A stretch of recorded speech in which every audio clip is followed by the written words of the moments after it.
All right, let's talk about Uranium Energy Corp, or UEC.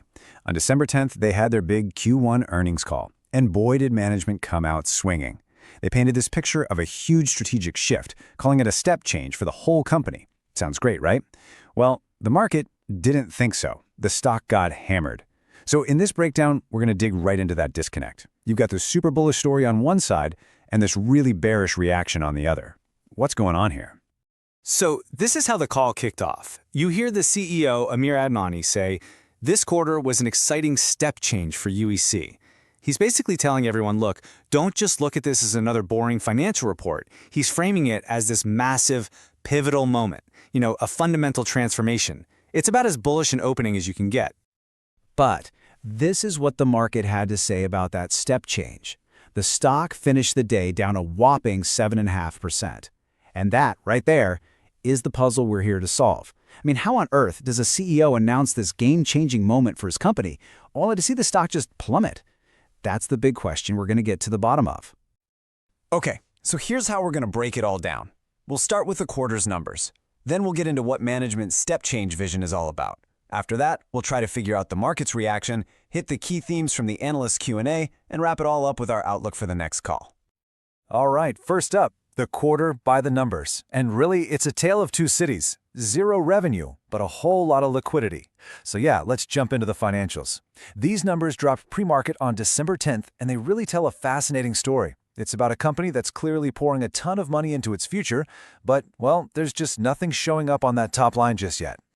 And this was the number that made everyone's jaw drop. Analysts on the street were looking for something around $10 million in revenue. What UEC actually reported? A big fat zero. Now, let's be fair here. This isn't your typical, we missed our sales target kind of miss. UEC is doing this on purpose. They're stockpiling inventory before they kick off their big sales contracts. But you know how the market is. It wants to see results now.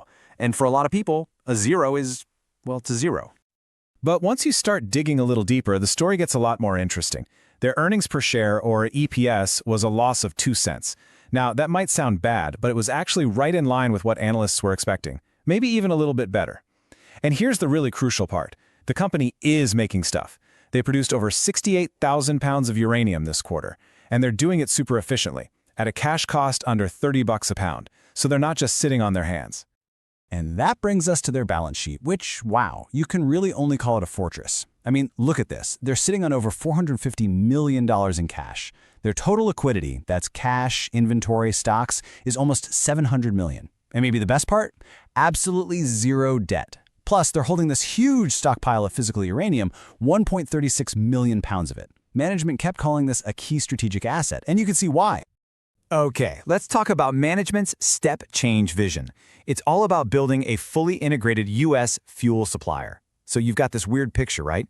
Zero revenue, but a massive war chest of cash. So what did management do on the call? They basically ignored Q1 and spent the whole time painting this grand vision of the future. They're not playing for today. They're playing to build this dominant, all-in-one U.S. nuclear fuel company for the long haul. And the absolute cornerstone of this whole vision is this new thing they're creating called UR&C.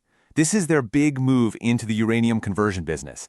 And why is that such a big deal? Well, if they pull this off, UEC becomes the only company in the U.S. that can handle the entire nuclear fuel cycle, from digging it out of the ground all the way to conversion. Think about that. That's an incredibly powerful position to be in. It's what you call a bottleneck asset in the U.S. supply chain. And listen, this isn't just some one-trick pony plan. They are firing on all cylinders, pushing ahead on 4 different fronts at the same time. You've got them ramping up in Wyoming, getting super close to starting up in South Texas, and then pushing forward with these huge development projects in Sweetwater and up in Canada. The sheer scale of what they're trying to do here, it's really something. Now, the foundation for this entire strategy, it's a massive bet on U.S. government policy. There's this thing called a Section 232 investigation happening right now, looking into foreign uranium imports. So what's USC doing? They're intentionally keeping their uranium off the market, not selling it. They're staying unhedged because they're hoping for a ruling that favors U.S. producers, which could cause demand and prices to just skyrocket. It's a classic high-risk, high-reward play. All right, next up, decoding the market's reaction. Why did this bullish story get such a bearish verdict? Let's just recap for a second. We've got this huge, ambitious vision, a balance sheet that's like Fort Knox, and a potential game-changing policy decision just around the corner. So, how in the world does all of that lead to the stock dropping 7.5%? Let's figure out why the market just wasn't buying it, at least not on that day. First things first, let's put this move in context. Sure, the whole uranium sector had been a bit weak lately, but UEC's big drop on December 10th, that was all about them. It was a company-specific problem. They got hit way harder than the rest of the sector that day, while the broader market was basically flat. So no, you can't blame this on the economy or the industry. This was a direct verdict on that earnings call. So, what was the real problem then? Well, a huge piece of the puzzle is this number right here, over $234 million. And what is that? That's how much money UBEC just raised by selling new shares to the public, all to fund those ambitious plans we just talked about. And of course, that money wasn't free. It came at a cost. The market is pretty smart, and it connected the dots really quickly. You have a quarter with zero revenues, and at the same time, you have this massive capital raise. To an investor, that screams one thing: shareholder dilution. And all that means is, while the company has more cash to build its future, your personal share of the company just got smaller. It's a smaller slice of a bigger pie. And that's a classic reason for investors to head for the exits. Okay, let's dive into the key analyst Q&A themes, which was all about timelines and execution. And man, the Q&A part of the call really drove this point home. You could hear it in the questions. The analysts weren't asking about the grand vision anymore. They were asking about the nitty-gritty. They wanted to know exactly when all these big plans were actually going to start showing some real results. And the whole session was just laser focused on timing. When is the UR&C study going to be done? Mid-2026. Okay, when are we going to see production really ramp up? Probably Q3 or Q4. What about that big 232 decision? Late December, maybe early January. You see the pattern here? The message for investors was pretty clear. Wait and see. And when you're talking about a stock that's already shot up over 50% in the last year, wait and see is often code for time to sell and lock in some profits. All right, so that brings us to the final piece, the next call and our outlook. We're going to try and forecast the path forward for UEC. After everything we've just gone through, what should we really be looking for in their next report? Okay, here's our take on the next quarter. Consensus on the street is for about $12.6 million in revenue.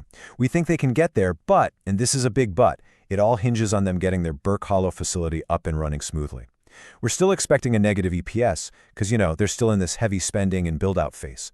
But honestly, the real wild card here is that Section 232 decision. That's a binary, make-or-break kind of catalyst.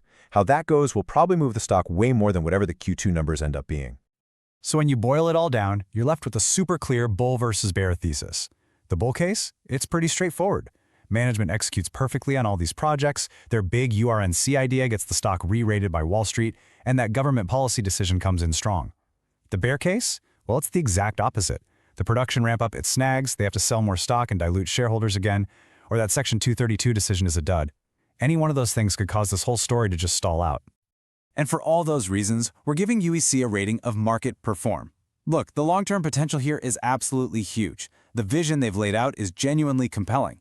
But, and it's a big but, that potential is being weighed down by some very real, very near-term risks around actually getting it all done. Not to mention, the stock has already had a massive run-up. The message the market sent on earnings day was loud and clear. Prove it. The ball is now squarely in management's court to deliver. And just as a final reminder, this is not financial advice.